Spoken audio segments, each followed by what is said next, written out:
నమస్తే welcome to I dream inside politics with Kavitha. తెలంగాణలో అసలు అంశాలు, సమస్యలు, పోరాటాలు ఇవన్నీ సైడ్ లైన్ అయిపోయాయా? ఎందుకని సరికొత్త అంశాలు తెర మీదకి వస్తున్నాయి? వాటి గురించే వాగ్యుద్ధాలు, ఆరోపణలు, వివాదాలు, భిన్నాభిప్రాయాలు కొనసాగుతున్నాయి.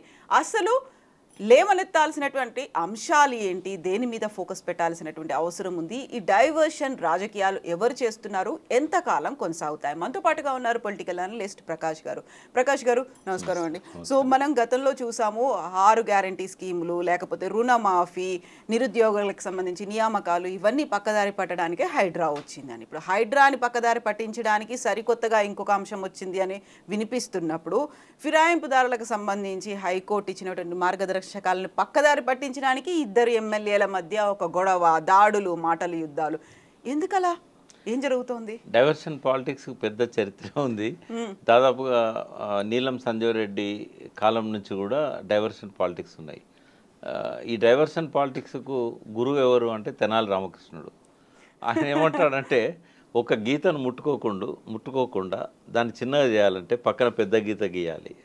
ఇదే డైవర్షన్ పాలిటిక్స్ మూలం. ఏదైనా ఒక ఇష్యూ ఉన్నప్పుడు దాన్ని ప్రజల దృష్టి నుంచి తప్పించాలంటే ఇంకొకటి ప్రజల దృష్టిని ఆకర్షించాలి. కాబట్టి ఒక పెద్ద ఇష్యూని క్రియేట్ చేయాలి. అట్లా ఆ ఇష్యూస్ని క్రియేట్ చేసే క్రమంలో మత కల్లాలు వచ్చినాయి. ఎంతోమందిని చంపేశారు.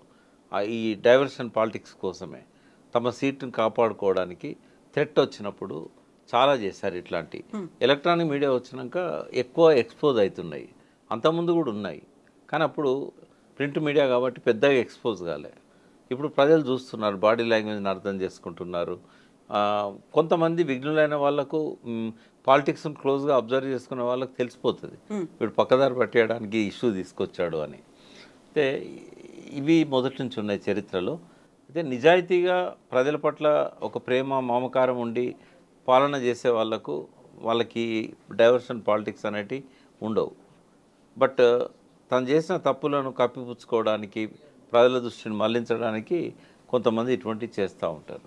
కాంగ్రెస్ పాలనలో ఉండేది కొంత, బట్ ఈ మధ్య కాలంలో ఇవి ఎక్కువైపోయినాయి. చంద్రబాబు ఇందులో ఆద్యుడు. ఆయన కూడా ఏంటంటే, ఎప్పుడైనా తను తెలియచేసినా ఒకటి తప్పు జరిగినప్పుడు దాన్ని వెంటనే ప్రజల దృష్టి నుంచి తప్పించడానికి ఇంకో ఇష్యూ ముందు పెట్టేవాడు. రాజశేఖర రెడ్డి ఏమో చాలా తెలివిగా పెట్టేవాడు. అది అర్థం చేసుకునే పరిస్థితి ఉండేది కాదు, కానీ వెంటనే అది ఇంపార్టెంట్ ఇష్యూ అని చెప్పి ప్రజలు కూడా ఫీల్ అయ్యేవాళ్ళు. టీఆర్ఎస్ పాలనలో అటువంటి అవసరం కేసీఆర్కి అయితే రాలేదు. ఎప్పుడు కూడా ఆయన డైవర్షన్ పాలిటిక్స్ చేసిన ఉదాహరణలు అయితే నాకు గుర్తులేవు. ఏమైనా ఎవరంటూ చెప్పాల్సిందే. బట్ ఇప్పుడు రేవంత్ రెడ్డి వచ్చినాక ఇది బాగా అయిపోయింది. ఆయన వచ్చిన 9 నెలల్లోనే డైవర్షన్ పాలిటిక్స్ చాలాసార్లు జరిగినాయి. అంటే ప్రజల దృష్టిని మళ్లించాలి, వాగ్దానాలు, హామీలు విఫలమవుతున్నప్పుడు ఇవన్నీ కూడా ఆయన తీసుకొస్తున్నాడు. ఆయన మాటల్లో ఉంటుంది, అది ఆయన ఎమ్మెల్యేల ద్వారా చేయిస్తున్న కార్యక్రమాల్లో కూడా ఉంటుంది. అసెంబ్లీలో కూడా జరుగుతూ ఉంది ఆ డైవర్షన్ పాలిటిక్స్ అనేటివి. అందులో అబద్ధాలు చెప్పడము, డిస్టార్ట్ చేయడం కూడా డైవర్షన్ పాలిటిక్స్లో భాగమే. సభ దృష్టిని తప్పించడం ఇదంతా కూడా. అంటే ఇవాళ కౌశిక్ రెడ్డి కానీ, గాంధీ కానీ వీళ్ళు చేసింది కూడా హైకోర్టు ఇచ్చిన తీర్పును కొంత పక్కకు పోయే విధంగా ఉంటుంది. ఎందుకంటే అందులో గాంధీ లేడు, కేవలం 3 ఎమ్మెల్యేల మీదనే వాళ్ళు ఇచ్చారు. కాకపోతే మారింది, అందరూ కలుపుకుంటే 10 మంది దాకా ఉన్నారు కదా. ఈయన ఇప్పటికీ నేను బీఆర్ఎస్ లోనే ఉన్నాను, నేనేం కండువా మార్చుకోలేదని ఆయన అనకపోయినా కూడా బీఆర్ఎస్ కదా టెక్నికల్గా. ఇప్పుడు మనం అసెంబ్లీ రూల్స్ ప్రకారంగా ఆయన ఇంకా బీఆర్ఎస్ఏ. ఎలక్షన్ కమిషను లేదా స్పీకరు డిస్క్వాలిఫై చేసేదాకా, రేపు హైకోర్టు డిస్క్వాలిఫై చేసేదాకా వాళ్ళు టెక్నికల్గా బీఆర్ఎస్ఏ. వాళ్ళు బీఆర్ఎస్ సంఖ్యను చూపెట్టేటప్పుడు వీళ్ళని కలిపే చూపెడతారు. 39 మందిలో 38 మంది, ఒకరు కాంగ్రెస్ గెలిచినా కూడా కంటోన్మెంట్ 38 మంది బీఆర్ఎస్ కిందనే ఉన్నారు ఇప్పుడు అఫీషియల్గా. కాబట్టి ఆయన చెప్పుకోవాల్సిన అవసరం ఏం లేదు. కానీ హైకోర్టు ఏదైతే ఇచ్చిందో యాంటీ డిఫెక్షన్, దానికి సంబంధించి వెంటనే షెడ్యూల్ను ప్రకటించండి అని చెప్పి స్పీకర్కి ఆదేశాలు ఇచ్చారో దాన్ని కొంత డైల్యూట్ చేయడానికి ఇది పనికొస్తుంది. నిన్న కౌశిక్ రెడ్డి వాళ్ళే పోయి దాన్ని ఇంప్లిమెంట్ చేయండి అన్నారు. ఇలా వాళ్ళు చేసిన పని వల్లనే అది డైవర్ట్ అయిపోయింది. అంటే కొందరేమో ఉద్దేశపూర్వకంగా డైవర్షన్ పాలిటిక్స్ చేస్తారు, కొందరేమో తెలిసి తెలియక యాదృచ్ఛికంగా చేస్తారు. దీని వెనకాల కేసీఆర్దో హరీష్ రావుదో వ్యూహం ఉన్నదని నేను అనుకోవట్లేదు. ఇది కౌశిక్ రెడ్డి ఇమ్మెచ్యూర్డ్గా సడన్గా ఈ రెచ్చగొట్టే విధంగా చీరగాజులు చూపెట్టి ఈ గాంధీని రెచ్చగొట్టే విధంగా ఆయన మాట్లాడిన మాటలు ఈ డైవర్షన్ కారణం తప్ప ఇది పార్టీ ఆలోచించి తీసుకున్నదో, కౌశిక్ రెడ్డి తీసుకున్న నిర్ణయాన్ని ఈ రకంగా మాట్లాడతాడని అనుకోకుండా వాళ్ళు ఇచ్చిన పర్మిషను, కానీ ఇంటెన్షనల్గా డైవర్ట్ చేయడానికి బీఆర్ఎస్ చేసిన ప్రయత్నం కాకపోవచ్చు అని నేను అనుకుంటున్నా. బట్ ఏమైనా డైవర్షన్ పాలిటిక్స్ మంచిగా కావు. నేరుగా ప్రజలతో విషయాలు చెప్పగలగాలి, ఎడ్యుకేట్ చేయగలగాలి. కానీ అంటే మనల్ని ఏమంటారంటే వీళ్ళు ఎప్పుడో శతకాల మనుషులు ఇట్లా మాట్లాడుతున్నారు, ఈ రోజుల్లో ఇట్లా జరుగుతుందా అనేది కూడా కామెంట్స్ వస్తాయి కింద. కానీ కోరుకుంటున్నాం అప్పుడు ఎందుకు మాట్లాడలేదు, ఇప్పుడే ఎందుకు మాట్లాడుతున్నారు అనేది. అదే వీళ్ళకి ఎక్కడిది అర్హత, వీళ్ళు ఇదే తప్పు చేశారు కదా, ఇట్లాంటివన్నీ వస్తున్నాయి. అప్పుడు ప్రకాష్ గారు ఎందుకు రెస్పాండ్ అవ్వలేదు, అప్పుడు ఎందుకు కవిత ప్రశ్నించలేదు, ఇవన్నీ వస్తాయి వాస్తవమే. బట్ మా లిమిటేషన్స్ అంతే. ఇప్పుడు ఎవరి లిమిటేషన్స్ వాళ్ళకు ఉంటాయి. నాకున్న లిమిటేషన్ ఏంటంటే గవర్నమెంట్లో భాగమై ఉన్నా. ఒకవేళ భాగంగా లేకపోతే నేను మాట్లాడేవాడిని. భాగంగా ఉన్నప్పుడు మీడియా ముఖంగా మాట్లాడలేము, వాళ్ళకి చెప్పగలుగుతాం ఇది తప్పు, ఇది కరెక్ట్ కాదు, ఇట్లా మార్చుకోవాలి. కానీ మీడియా ముఖంగా మాట్లాడితే ఏమైందంటే అది వయలేషన్ చేసినట్టు అవుతుంది, వాళ్ళు ఇచ్చిన స్వేచ్ఛను దుర్వినియోగం చేసుకున్నట్టు అవుతుంది. ఎవరైనా అంతే. ఇప్పుడు రేవంత్ రెడ్డి సీఎం స్థానంలో ఉన్నాడు, అంతకుముందు ప్రతిపక్ష నాయకుడిగా ఉన్నప్పుడు మాట్లాడినట్టు మాట్లాడకూడదు. బట్ ఆయన ఆ గీతం చెరిపేశాడు. ఇప్పుడు కూడా అదే భాష మాట్లాడుతున్నాడు. అది మంచిగా అనిపించదు, ఎవరికైనా కూడా తప్పు పట్టే విధంగా ఉంటుంది. డైవర్షన్ పాలిటిక్స్ వల్ల తాత్కాలికంగా ప్రజల కళ్ళను, ప్రజల దృష్టిని వాళ్ళు తప్పించగలుగుతారు, కానీ శాశ్వతంగా తప్పించలేరు. ఏవైనా విషయాలు ప్రజల హృదయాల్లోకి ఒకసారి వెళ్ళినాయంటే తాత్కాలికంగా మీరు ఒక మేఘం అడ్డం వచ్చినట్టుగా తాత్కాలికంగా ఇష్యూని తీసుకొచ్చి ముందు పెడతారేమో, కానీ మళ్ళీ అది పైకి వస్తుంది, మళ్ళీ ప్రజల లోపల చర్చనీయాంశం అవుతుంది. కాబట్టి అది క్షణికానందమే కనుక తప్ప ఒక శాశ్వతంగా ప్రజల దృష్టిని మళ్లించడం అనేది సాధ్యం కాదు. ఎన్నో అంశాలు అట్లా వచ్చి తెరమరుగా అయితే అనుకున్నవి మళ్ళీ మేజర్ అంశాలుగా ముందుకు వచ్చిన సందర్భాలు గతంలో చాలా ఉన్నాయి. కాబట్టి అది ఎవరనుకున్నా కూడా ఇప్పుడు రేవంత్ రెడ్డి టెంపరీగా హైడ్రాన్ తీసుకొచ్చి రైతు భరోసానో లేకపోతే రుణమాఫీనో పక్కదారి పట్టిస్తా అనుకుంటే అది తప్పు. ఆయనే లేటెస్ట్గా దాని మీద వస్తున్నది కూడా ఏంటంటే బయట రాష్ట్రాల్లో ఎన్నికలున్నాయి, కాంగ్రెస్కు డబ్బు కావాలి, ఇచ్చే రాష్ట్రాలు రెండే, కర్ణాటక అండ్ ఆంధ్రప్రదేశ్, తెలంగాణ. కర్ణాటకలో కూడా ఎగ్జాస్ట్ అయిపోయి ఉన్నారు, ఇంకా తెలంగాణ దిక్కు. రేవంత్ రెడ్డి అలా సమర్థుడని గతంలో అనిపించుకున్నాడు, 2 సార్లు కాంగ్రెస్ పార్టీని కాపాడిండు రాష్ట్ర ఎన్నికలలో, జాతీయ ఎన్నికలలో. కాబట్టి ఆయన మీద బాగా బరువు పెట్టారు. ఆ బరువు పెట్టారు కాబట్టి వాళ్ళు ఏం మాట్లాడట్లేదు, ఈయన ఏం చేసినా కూడా వాళ్ళు చూసి చూడనట్టు వదిలేస్తున్నారు. యాంటీ డిఫెక్షన్ లాంటి అంశాలను కూడా వాళ్ళ నిర్ణయాలకు, వాళ్ళ పార్టీ విధానానికి వ్యతిరేకమైనా కూడా రేవంత్ రెడ్డిని మందలించడం లేదు. ఈ ఉద్దేశం కోసమే హైడ్రాన్ తీసుకొచ్చాడు. ఇంత టార్గెట్ పెట్టారు వాళ్ళు, ఆ టార్గెట్ ప్రకారం ఆ డబ్బులు పంపించాల్సి ఉన్నది. ఆ డబ్బులు ఇప్పుడు లేవు కాబట్టి బిల్డర్స్ దగ్గర నుంచి కలెక్ట్ చేసి ఇవ్వడానికే ఇది చేశాడు. ఆ టార్గెట్ కంప్లీట్ అయిన తర్వాత హైడ్రా దూకుడు తగ్గుతుంది. హైడ్రాకున్న పవర్స్ అన్ని కూడా మున్సిపాలిటీలకు, జిహెచ్ఎంసీకి, హెచ్ఎండిఏకి పంపించేసి ఇది నిర్వీర్యం అవుతుందనే ఒక వాదన ఉంది. అది కూడా డైవర్షన్ కోసం హైడ్రాన్ తీసుకొచ్చిండని మనం అనుకున్నాం, కానీ దాని వెనకాల ఈ స్వలాభము, ఈ స్వార్థం, ఈ రాజకీయ లక్ష్యం ఉన్నది అనేది అనుకుంటున్నాం. రెండోది, గాంధీ లాంటి వాళ్ళు అకస్మాత్తుగా ఇంతకాలం పోకుండా ఇప్పుడే ఎందుకు పోయిండ్రు, షేర్లింగంపల్లిలో కూల్చివేతలు మొదలు కాగానే గాంధీ ఎందుకు చేరాల్సి వచ్చింది, ఇటువంటివన్నీ కూడా ఇప్పుడు జనం లోపల ఒక చర్చ నడుస్తూ ఉంది. కాబట్టి రేవంత్ రెడ్డి డైవర్షన్ పాలిటిక్స్తో పాటుగా వెనకాల ఇవన్నీ కూడా ఉంటాయి. డైవర్షన్ ఊరికే కేవలం దానికోసమే కాదు, ఒక డైవర్షన్ పాలిటిక్స్ తీసుకొచ్చాడు అని అంటే 2-3 ప్రయోజనాలు దాని వెనకాల ఉన్నాయనేది మనం అర్థం చేసుకోవాలి. హరీష్ రావు గారు ఇప్పటిదాకా కూడా చెప్పుకుంటూ వచ్చాడు, కేవలం ఈ రైతు రుణమాఫీని పక్కదారి పట్టేయడానికి తీసుకొచ్చాడు అని. అది ఒక్కటే కాదు, దాని వెనకాల ఇవి కూడా ఉన్నాయనేది నేను హరీష్ రావు గారికి గుర్తు చేస్తున్నాను. ఇప్పుడు 4 రాష్ట్రాల ఎన్నికల కోసమే హైడ్రాని తీసుకొచ్చారనుకున్నప్పుడు హైడ్రా ఒక మంచి కార్యక్రమానికి వచ్చింది, లేకుంటే భవిష్యత్తు కోసం, మన చెరువుల పరిరక్షణ కోసం, డిజాస్టర్ మేనేజ్మెంట్ కోసం తీసుకొచ్చామని చెప్తున్నప్పుడు ఇన్ని రకాల వాదనలు వినిపిస్తున్నాయి, ఇన్ని కోణాలు ఉన్నాయి, ఇన్ని డైవర్షన్స్ ఉన్నాయని చెప్పినప్పుడు నిజంగా ఒక చిత్తశుద్ధిగా హైడ్రాన్ ఎందుకు తీసుకొచ్చామనేది చెప్పాల్సినటువంటి అవసరం అయితే మళ్ళీ ఉంది కదా. ఆయన ఎన్నిసార్లు చెప్పినా ప్రజలు నమ్మరు. ఎందుకంటే ఏదైనా ఒకటి ప్రజల కోసం తీసుకొచ్చినప్పుడు దాని మీద కొంత చర్చ జరగాలి. అంటే బయట జరగకపోయినా గవర్నమెంట్లో జరగాలి అని ఏ ఆఫీసర్లతో మాట్లాడి హైడ్రాన్ తీసుకొచ్చాడు. ఇప్పుడు జలవనరుల శాఖలో నేను 7 సంవత్సరాలు పనిచేశాను. నేను ఇంజనీర్స్ని అడిగాను, ఎవరితో సమావేశం జరగలే. మైనర్ ఇరిగేషన్లో పనిచేసిన వాళ్ళు చాలామంది ఉన్నారు. హైదరాబాద్ లేక్స్ మీద పనిచేసిన అధికారులు చాలామంది ఉన్నారు. ఇప్పుడు ముందు ఫీడ్బ్యాక్ తీసుకోవాలి. ఏ చెరువులలో ఎప్పటి నుంచి అక్రమం మొదలైనవి, తర్వాత మనకున్న హక్కు ఏంటి, అసలు ప్రభుత్వం ఎట్లా ఆపగలుగుతుంది, గతంలో ఎందుకు ఈ ఆక్రమణలు జరిగినప్పుడు ప్రభుత్వాలు ఆపలేకపోయినాయి, చట్టబద్ధత ఎంత మేరకు ఉన్నది. ఎందుకంటే గతంలో హైకోర్టులే ఆర్డర్స్ ఇచ్చాయి, ఇది పట్టా భూమి, ఆ చెరువులో ఉన్నా కూడా దాని ఓనర్ అతనే, కాబట్టి పర్మిషన్స్ ఇవ్వండి అని మున్సిపాలిటీలకు డైరెక్షన్స్ ఇచ్చిన జడ్జిమెంట్స్ ఉన్నాయి. మరి అప్పుడు కోర్టు పర్మిషన్తోని ఆ ల్యాండ్లో బిల్డింగ్స్ కట్టిన వాళ్ళను నువ్వు ఎట్లా కూల్ చేస్తావు? తర్వాత ప్రభుత్వాలే పట్టాలు ఇచ్చినాయి.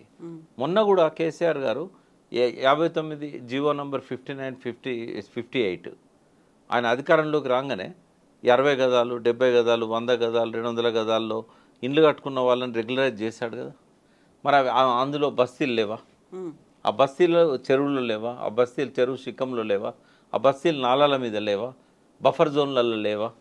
మరి అడిగినావా? జీపీని పిలిచి కూర్చోబెట్టుకొని మన గవర్నమెంట్ ఇచ్చిన ఆర్డర్స్కి వ్యతిరేకంగా మనం కూల్చివేతలు టేకప్ చేయొచ్చా? అంటే ఆదర బాదరగా దాన్ని ఇంప్లిమెంట్ చేయడంలోనే ఒక దురుద్దేశం అనేది, దాని వేరే స్వప్రయోజనాలు అనేవి మనకు కనబడుతూ ఉన్నాయి. సరే, దాన్ని ఆ ప్రజలు అనుమానించకుండా ఉండడానికి ఒక సిన్సియర్ ఆఫీసర్ని తీసుకొచ్చి పెట్టాడు. అంత మాత్రాన ఎఫర్ట్ సిన్సియర్ అని ఎట్లా అంటాం? ఇంకోటి, అటాక్ చేయడమే సెలబ్రిటీ మీద ఎందుకు చేయాల్సి వచ్చింది? ఇవన్నీ ప్రశ్నలున్నాయి. తన లక్ష్యం నెరవేరిందేమో, ఇప్పుడు హైడ్రా దూకుడు అనేది ఆగిపోయింది. హైడ్రా చేయాల్సిన పనులు ఇప్పుడు జిహెచ్ఎంసీలకు అప్పచెప్పాడు, లోకల్ మున్సిపాలిటీలకు అప్పచెప్పారు. చట్టబద్ధత తీసుకొస్తా అన్నాడు, ఈ రోజు వరకు దాని మీద మళ్ళీ చర్చ లేదు. నిజంగానే చట్టబద్ధత తేవాలంటే ఇటువంటి చట్టాలు ఎక్కడెక్కడున్నాయి, హైదరాబాద్కున్న ప్రత్యేక పరిస్థితి ఏంది, ఇవన్నీ చేయాల్సిన అవసరం ఉన్నది. ఇవన్నీ కేవలం ఏంటంటే డైవర్షన్ పాలిటిక్స్లో కూడా స్వార్థము, తన స్వప్రయోజనాలు, పార్టీ ప్రయోజనాలు ఇవన్నీ కూడా దాగి ఉన్నాయి. ప్రజల దృష్టిని మళ్లించడం ఒకటే కాదు, ఇవి కూడా మనం గమనించాల్సిన అవసరం ఉంది. కేవలం మనం డైవర్షన్ పాలిటిక్స్ అనుకోవడానికి లేదు. ఈ ప్రయోజనాలు అన్నీ ఉన్నాయి కాబట్టి దీనికి ఎక్కువ ప్రచారాన్ని కల్పించి, ప్రచారం అంతా రావడానికి ప్రధాన కారణం సెలబ్రిటీ మీద ఫస్ట్ అటాక్ చేయడం. ఇంకా మొత్తం ఒక్కసారి తెలంగాణ ఆంధ్ర రెండు నెవరిపోయే విధంగా మీడియాలో అదంతా కనబడడం, నాగార్జున దాన్ని టచ్ చేశాడు, నాగార్జున కన్వెన్షన్ కూర్చేశాడు, ఇదేంటంటే బాగా పబ్లిసిటీ అయింది. దాంతో ఇక మిగతా అన్నీ మరుగున ఓడిపోయినాయి. అదే ఎక్కడనో ఒక చిన్న బిల్డింగ్ కొడితే అది వార్త కాకపోయేది. ఇప్పుడు హైకోర్టు ఇచ్చినటువంటి గైడ్ లైన్స్ అని ఉన్నవి, దానం నాగేందర్, కడియం శ్రీహరి, తెల్లం వెంకట్రావు, ఈ ముగ్గురికి సంబంధించి యాక్చువల్గా 4 వారాల గడువులో ఆల్మోస్ట్ ఒక 1 వీక్ అనేది గడిచిపోయే స్టేజ్కి వచ్చినప్పుడు ఏం జరుగుతుంది, తెలంగాణలో రాజకీయాలు ఎలా అవుతాయని మీరు అనుకుంటున్నారు? అంటే డిస్క్వాలిఫై కాగానే ఎలక్షన్స్ వస్తాయి మళ్ళీ.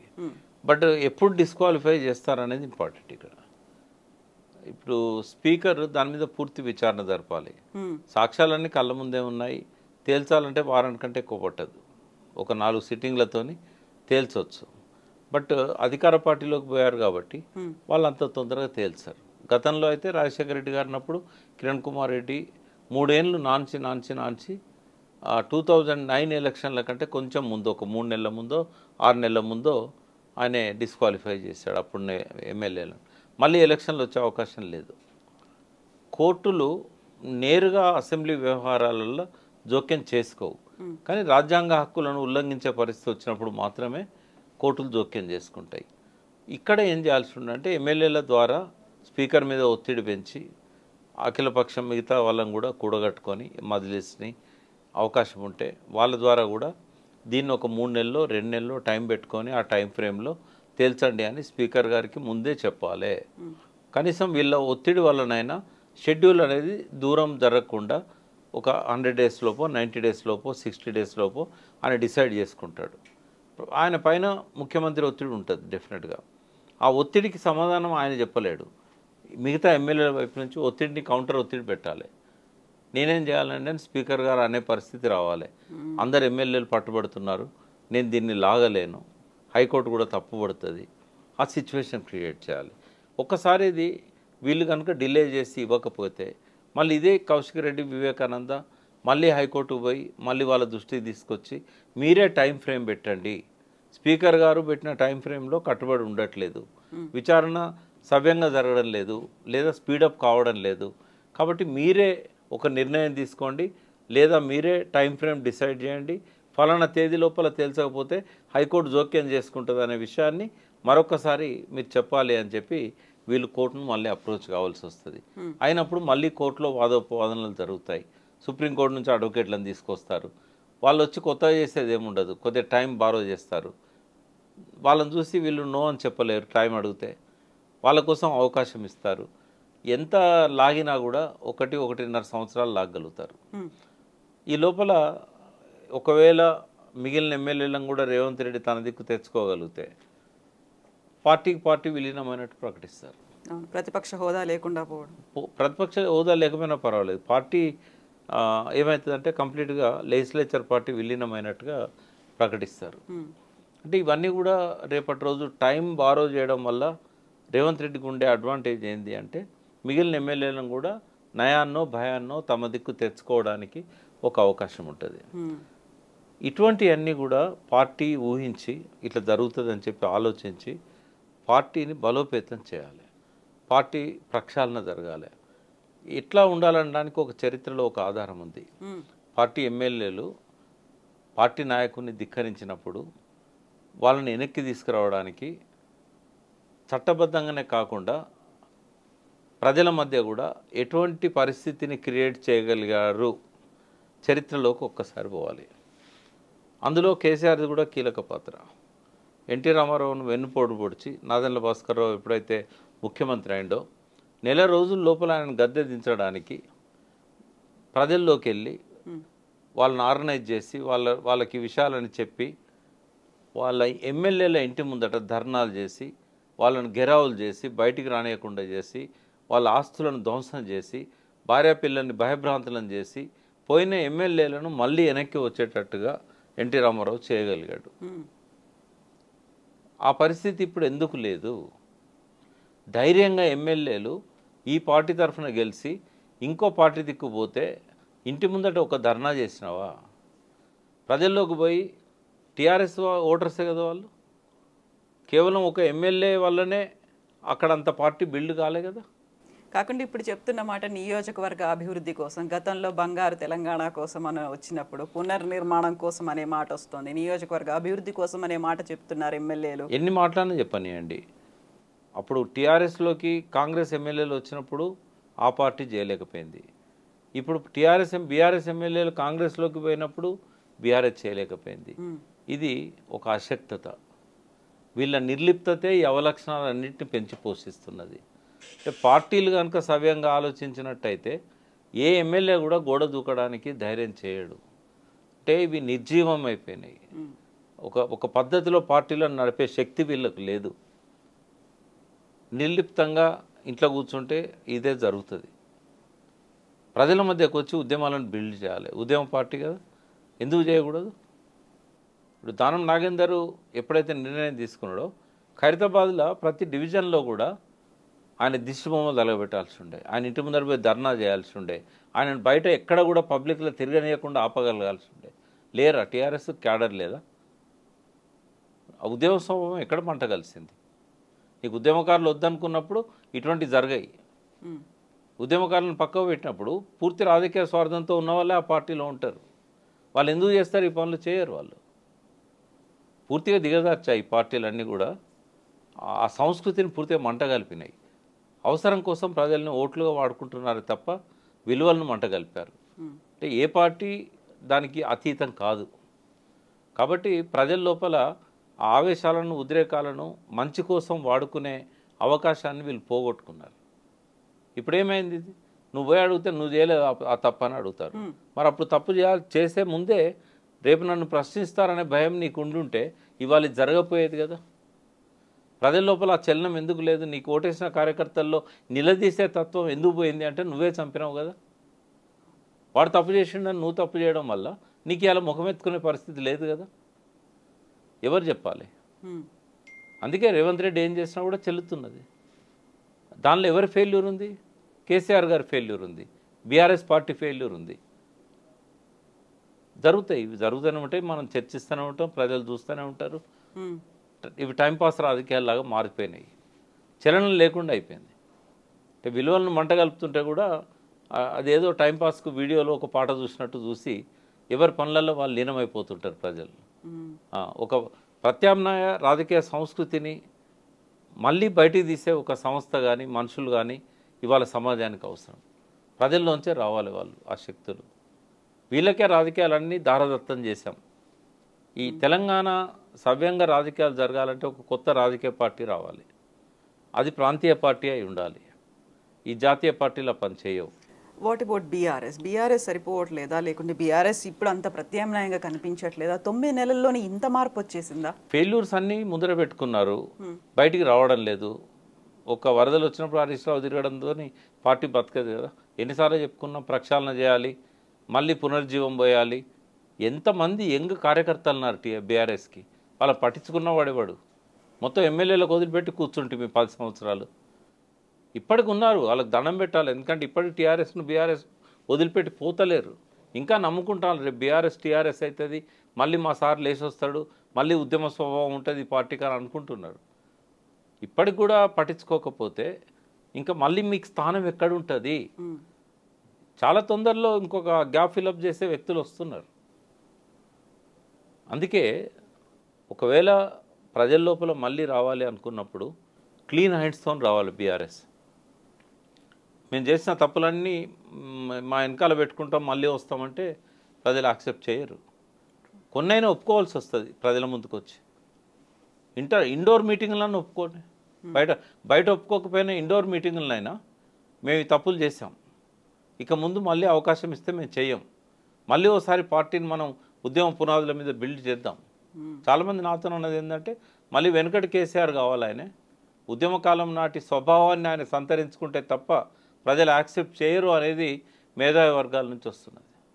బాగా బీఆర్ఎస్ను మొదటి నుంచి చూసిన వాళ్ళు, టీఆర్ఎస్తో మొదట్లో ఉద్యమంలో భాగమైన వాళ్ళు చెప్పేది ఏంటంటే ఆయన తప్పులు చేసినా ఆయనకు యాక్సెప్టెన్స్ ఉంటుంది, కానీ పిలిచి మళ్ళీ మాట్లాడాలి, ఏ పరిస్థితుల్లో తను పట్టించుకోలేదో చెప్పాలి, ఈ అనర్థాలకు తన పాలనకున్న సంబంధాన్ని చెప్పగలగాలి, క్లీన్ హ్యాండ్స్తో ప్రజల్లోకి రావాలి.